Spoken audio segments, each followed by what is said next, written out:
Welcome to this unboxing of the AMT NCC 1701D reissue. I decided to support my local hobby shop and order this kit, and I picked it up last night. By the time I looked at online hobby shops and added the shipping, it worked out to pretty much the same price, excluding the sales tax. Also, most of the places online don't seem like they'll have this kit in stock for several more weeks. The box art on this is really a thing of beauty. As you can see, it has the 50th anniversary of Star Trek logo. So there's no mention anywhere on the box that the kit is made of clear ABS plastic rather than the usual styrene, but that's what the rep from round 2 told me to expect in a YouTube reply. ABS is supposed to be stronger, but it requires a special adhesive. People did report cracks and damage to the 2010 kit, so I can understand why they considered ABS. I'll be on the lookout in the instructions to see if it makes any mention of this. This is the 5th reissue of the 1988 AMT Ertl kit. The previous reissue was a limited edition run in 2010 in clear styrene to facilitate lighting. Before it started reaching $200 on eBay, that kit sold for about $60 and included nearly a dozen sheets of intricate Aztec details. This new kit changes the model number from AMT 656 to AMT 955 and costs about $35 online. The Aztecs are now sold separately for an additional $35 or so online. By having them separate, this does open the door for people to go with other Aztec choices. Alternately, individuals can make their own Aztecs or scan the existing ones, and then print their own paint masks, as Jeff Goldsack did for his Generations build. So I've always felt that the Aztec decals available for this kit tend to be too contrasty and saturated. Maybe it's due to the lighting of the TV show. I have all the episodes on Blu-ray, but I've gotten used to subtle color variations. So when you see a kit with full intensity duck egg blue and various shades of gray, it looks wrong to me. One possibility is to go ahead and apply all of the official decals from AMT and then tone them down with a thin coat of gull gray. The margin of error on this would be very high, and it's a risky move, but installing hundreds of decals is still easier than applying and removing thousands of paint masks.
So after looking at several builds out there on YouTube and such, the raised detail lines on this kit are just not very realistic. It is my current intention to completely sand off all the raised details on this kit. That's going to be quite a feat because many of those details are in close proximity to windows. I also intend to lightly sand the inside of the kit so that all of the window lighting is well diffused and there are no hot spots.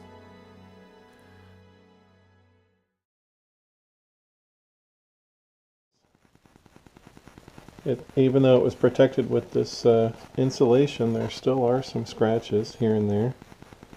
I will be sanding, and of course I'm going to sand off all of these injection points here. But on the lower saucer, you can see some writing in black letters, which has 2016 copyright Paramount Pictures, 2016 copyright Round 2 Models.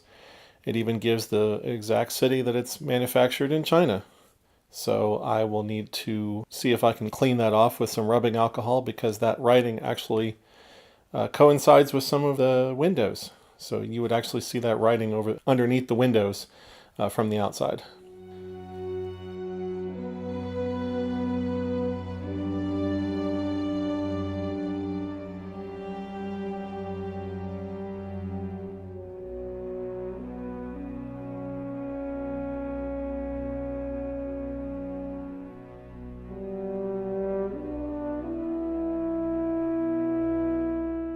This one actually has it stamped in here. Copyright 1987, 2010 Paramount Pictures, 2010 Round 2 LLC, made in China.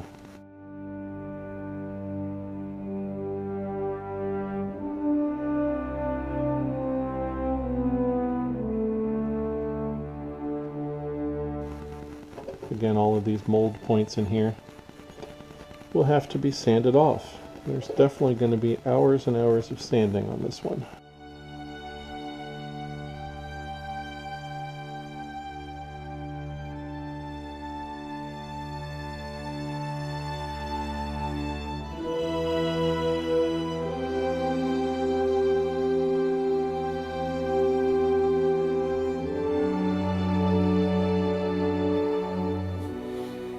Okay, let's take a look at our parts tree here, or one of our parts trees here. It's kind of oddly put together, but we have our chiller grills and our Bussard collectors. One of the biggest complaints on this kit are the impulse engine pods. I don't know if you can see these. Let me see if I can take one off. I am not going to be using these, so I'm just going to bend it right off. Or try. There we go. So this is hopelessly inaccurate. That's not even close to what it's supposed to look like. Years ago, Jeff Scratch built new impulse engine pods and then sent a resin casting to Tetrion Parts, who sold these replacement engine pods for several years.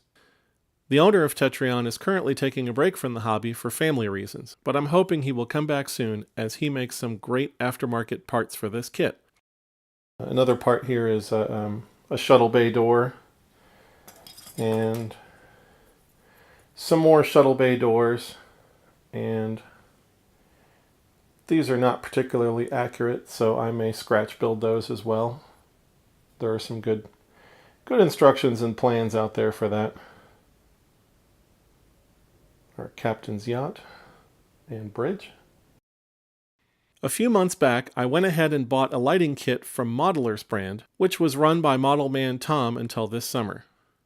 The kit includes 8 feet of LED tape, LEDs of various sizes in red, blue, green, and cool white, resistors, heat shrink tubing, magnet wire, and he even threw in an LED tower, which will make lighting the neck even easier.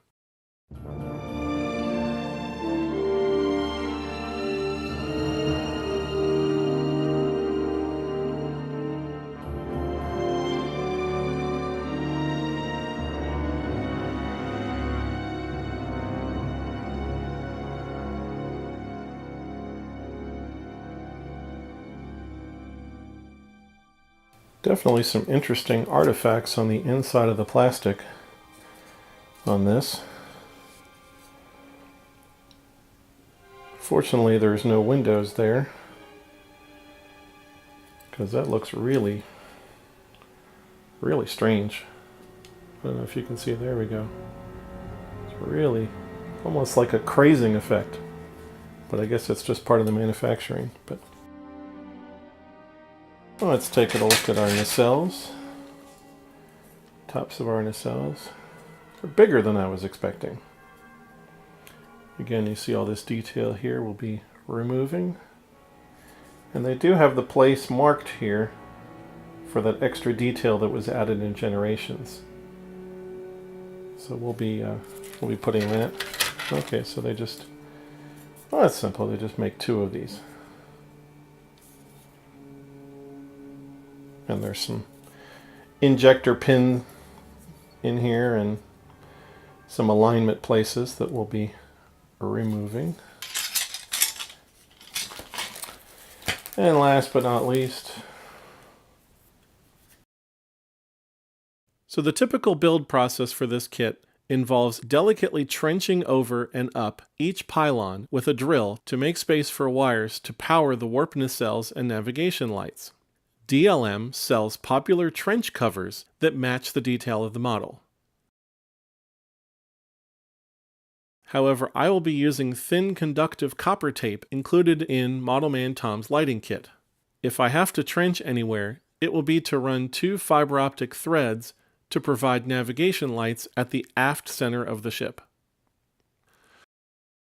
So after looking at over 300 photos taken at the 2006 Christie's auction, where the public were allowed to photograph the original 6-foot Enterprise D model up close, I will be sanding and painting the inside of the warp chiller grills a bronze color, while the Bussard collectors will be sanded to a frosty clear rather than the typical red. Similarly, the navigational deflector will have a bronzish yellow paint job and will only be illuminated blue when lit. I'm very excited about this build, but I have to tell you, it's probably going to be many months before I get started on it. At first glance, this kit looks very simple. There's less than 50 parts in the box. However, in actuality, it's going to be a many month process. Most of the builds I've seen that look great take almost a year. I need to get some more models under my belt first before even attempting such a kit as this. I've gotten some great advice from people, and a few people have strongly suggested that I acquire an opaque version of this kit first and just build it without lighting, just to familiarize myself with the assembly and required puttying around the edges. At this point, I'm going to take a cautious approach. I hope you enjoyed this unboxing. If you like these types of videos, please click like and subscribe to my channel. You can also find me on Facebook. Thanks for watching.